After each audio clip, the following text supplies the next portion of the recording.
Bagaimana sih perkembangan Pancasila pada masa demokrasi terpimpin? Nah, setelah masa demokrasi parlementer dianggap gagal, Presiden Soekarno mengeluarkan Dekret Presiden 5 Juli 1959 yang mengembalikan Undang-Undang Dasar 1945 dan Pancasila sebagai dasar negara.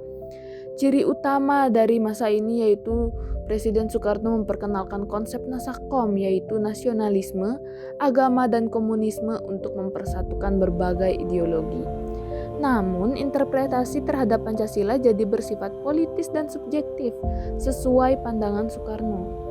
Akibatnya, negara bergerak ke arah sentralisasi kekuasaan atau otoriter di bawah kepemimpinan presiden.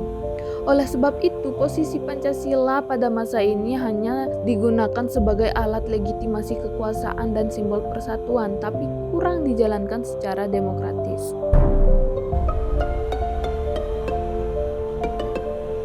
Setelah Indonesia menjadi negara kesatuan tahun 1950, sistem pemerintahan yang dipakai adalah demokrasi liberal atau parlementer dengan Undang-Undang Dasar Sementara 1950. Tapi dalam praktiknya masa ini diwarnai oleh sering bergantinya kabinet, partai-partai politik sering berebut kekuasaan, dan tidak ada kesatuan arah pembangunan nasional.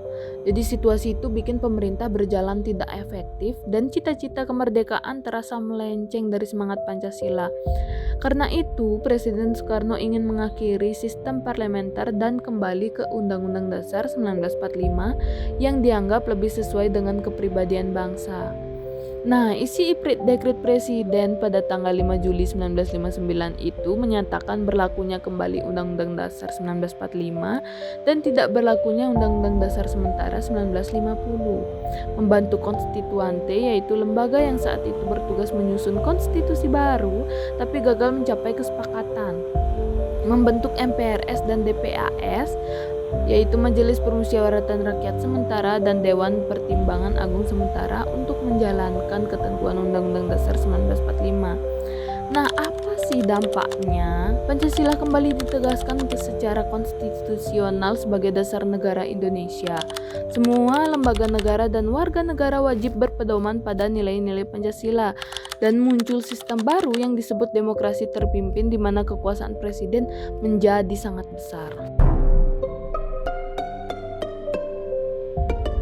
Makna positifnya yaitu mengembalikan Pancasila dan Undang-Undang Dasar 1945 sebagai dasar dan arah pembangunan nasional. Dan makna negatifnya yaitu membuka jalan bagi sentralisasi kekuasaan yang justru bertentangan dengan nilai demokrasi dalam Pancasila.